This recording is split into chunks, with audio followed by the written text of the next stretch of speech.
le secteur des déchets souffre d'un foisonnement de lois et de textes non appliqués et principalement d'un déficit financier chronique.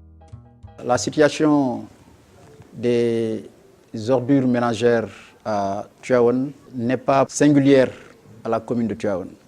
C'est un problème récurrent qui est partagé par l'ensemble des communes du Sénégal, du fait d'absence de ressources humaines formées, mais du fait aussi du manque de matériel logistique. Aujourd'hui, toutes les communes du Sénégal sont confrontées à ce problème récurrent de bonne gestion des ordures. L'assainissement général de la ville nécessite pour sa prise en charge totale, efficace, des moyens extrêmement importants en matière de logistique, en matière d'organisation et aussi en matière de sensibilisation et d'information des populations. Donc ce sont ces trois volets, je pense, qui sont importants à développer. Mbalit moom fa ñàkk caaxaan kenn mënu ko tricher il faut que nga am matériel bu ko génne il faut que nga am nit ñu ko liggéey pour mu génn ñu dajale ko suñ ko dajalee il faut que ñu génn ko dëkk bi te loolu matériel moo koy def kon matériel ak financement donc faw ñu boole am yooyu pour mën a mbalit mën a génn ci dëkk bi. Pour corriger ces défiances et renforcer la décentralisation et la démocratie locale, le président de la République, son Excellence M. Macky Sall, a rendu aux collectivités locales la gestion des déchets tout en leur apportant l'accompagnement nécessaire à travers le Programme national de gestion des déchets, le PNGD.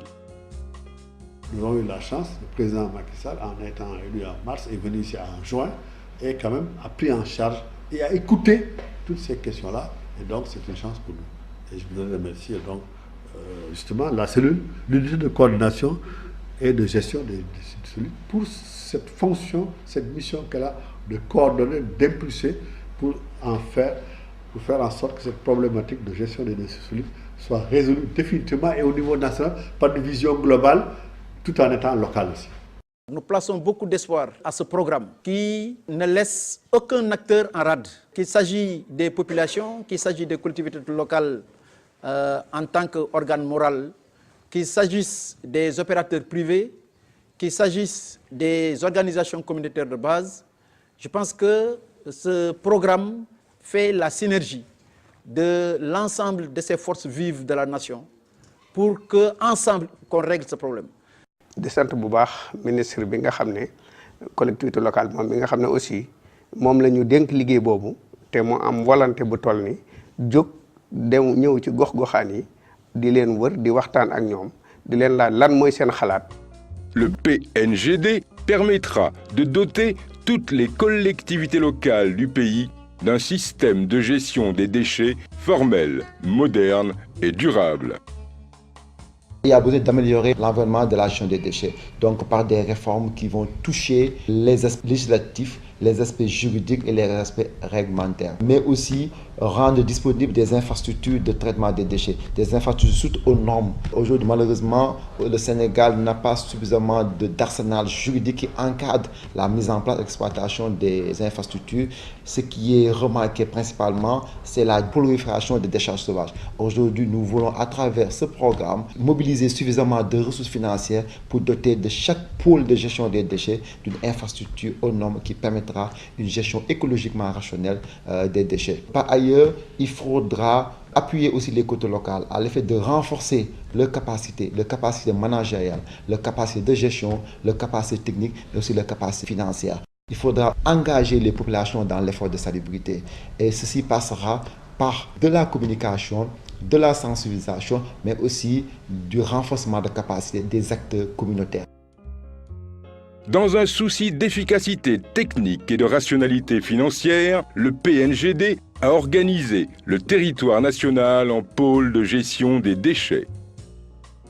jot na état bi jàppale ñu ci comme nii mu def jot na mu xalaat ci comme nii mu ko xalaatee pour ñu centre yooyu moom ñu gaaw ci taxaw pour mën leen a def pour mën a traiter mbalit bi.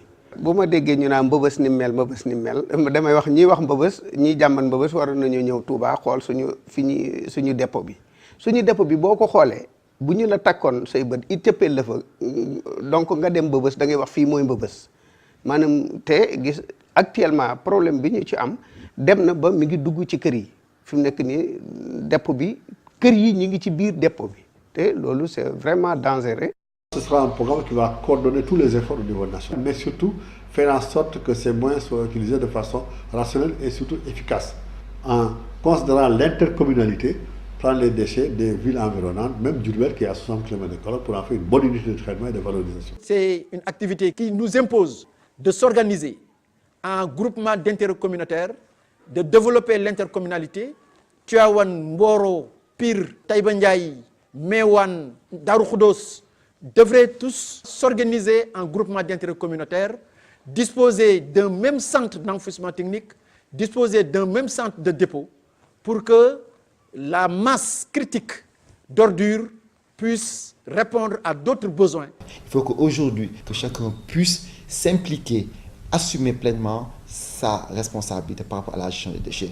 Les populations vont devoir améliorer le conditionnement des déchets au sein même des ménages, mais aussi promouvoir un tri à la source. Au niveau des quartiers, les organisations communautaires vont devoir s'y impliquer aussi par des activités de sensibilisation, des activités de renforcement de capacité et des activités de promotion de tout ce qui est dispositif de pré-collecte. Par le biais de sociétés communautaires, investir dans la pré-collecte TGC, mais aussi la gestion des déchetteries. Les côtés locales vont pouvoir gérer des centres de tri, mais aussi élaborer un plan opérationnel de gestion et le mettre en œuvre par des schémas d'organisation de la collecte, schémas d'organisation du balayage, optimisés, formalisés, mais surtout durable. Le programme va être déroulé sur l'ensemble du territoire national et permettra à terme l'amélioration de l'accès aux services publics et la création d'emplois. PNGD pour une gestion collective et responsable.